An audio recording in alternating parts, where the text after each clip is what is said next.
I invite you to rise as we remove our Torah scroll from the ark.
From the book of Exodus, chapter 15.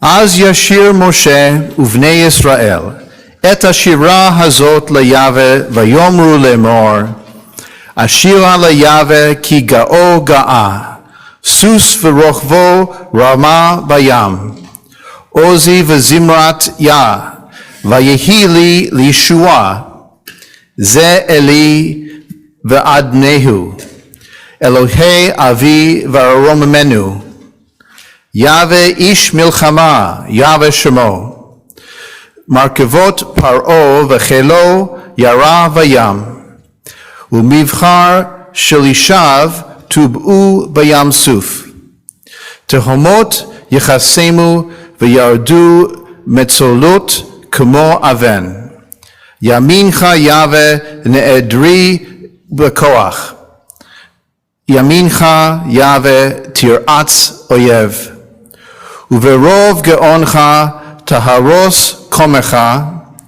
tishlach charoncha v'yochlemu kakash, uveruach apecha ne'ermu maim, nitzvu kemo ned gozalim, kaf'u tehomot belev yam, amar oyev Erdof, Asig, Achalek Shalal, V'timlaemu Nafshi, Arik Harbi, V'tomrishu Yadi.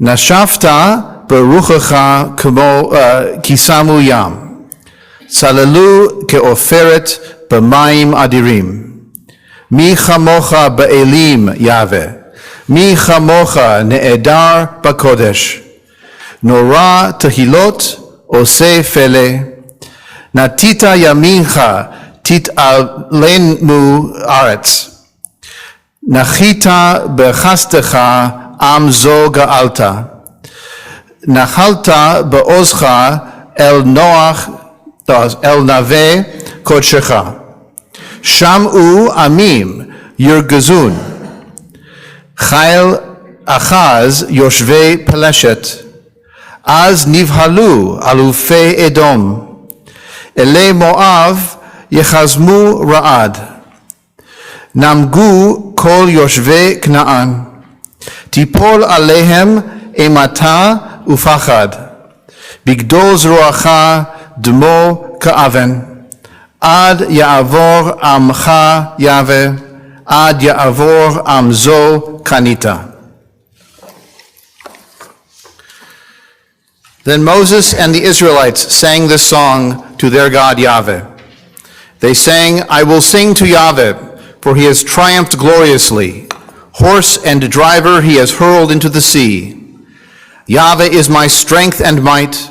He has become my deliverance. This is my God, and I will enshrine him, the God of my fathers, and I will exalt him. Yahweh the warrior, Yahweh is his name. Pharaoh's chariots and his army he has cast into the sea, and the pick of his officers are drowned in the sea of reeds. The deeps cover them, they went down into the depths like a stone. Your right hand, Yahweh, glorious in power, your right hand, Yahweh, shatters the foe. In your great triumphs, you break your opponents. You send forth your fury, it consumes them like straw. At the blast of your nostrils, the waters piled up. The flood stood straight like a wall. The depths froze in the heart of the sea. The foe said, I will pursue, I will overtake, I will divide the spoil. My desire shall have its fill of them. I will bear my sword, my hand shall subdue them. You made your wind blow, the sea covered them. They sank like lead in the majestic waters.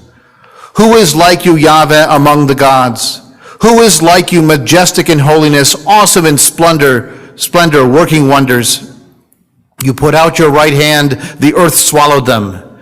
In your love you lead the people you redeemed. In your strength you guide them to your holy abode.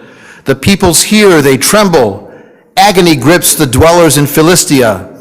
Now are the clans of Edom dismayed, the tribes of Moab, trembling grips them. All the dwellers in Canaan are aghast, terror and dread descend upon them. Through the might of your arm they are still as stone, till your people cross over, Yahweh, till your people cross, whom you have redeemed. One of the most famous scenes in the Torah is the Israelite slaves fleeing Egypt and crossing the sea to begin the Exodus. The waters part through the power of their God, and after they walk through, the sea then crashes down on Pharaoh's chariots and men. Pharaoh's army drowns, which the song at the sea celebrates. There is deep hatred between Egyptians and Israelites. Centuries of Israelite slavery, 10 plagues experienced by the Egyptians. This poem in Exodus 15 is believed to be one of the oldest texts in the Torah. You can hear the Israelite joy, singing praises of their God and celebrating the downfall of their oppressors. They cheer their victory and revel in the fear of their enemies, both Egyptians in the mythic past and their rivals when the poem was actually written. These Israelites and Egyptians are clear and bitter enemies. There is a huge difference between love your neighbor in Leviticus and a first-century rabbi's suggestion to love your enemies and those who persecute you. That is a quote from Jesus, in case you did not know. I personally strive to not hate my enemies. However, I do not agree with loving them. Persecute me, I will resist. Oppress me, I will be angry with you, though I hope short of hate. Today, many wars are being waged. There are many enemies whose downfall we would cheer. There is political war in the ballot box, the high school and college campus, the smartphone screen and the media bubble. There is cultural war between tradition and flexibility, between fundamentalist religion versus liberal religion and secularism, between fear and fear, each side fearing what the other desires. And there is plenty of deathly war in Ukraine and Russia, Israel and Gaza, Sudan and Sudan, and sadly, on the high school and college campus. There is a huge difference between my opponent and my enemy. If you are convinced, as are these Israelites in the Song at the Sea, that God is on your side, then opponents are not just enemies, they are heretics, they are infidels, they are corrupting and evil. It was bad enough when the Song at the Sea was written, and the Israelites believed their God was the most powerful of all the other gods, as it says, who is like you among the gods. But if you believe that there is only one true God, and that God always agrees with you, then there are no limits. If we are perhaps less certain in our righteousness, perhaps accepting our own limits, let us listen, even as we disagree. Less confident in our ultimate victory, we do the hard work of building bridges. To me, who is like you among the debaters sounds much better. Please rise as we return our Torah scroll to the Ark.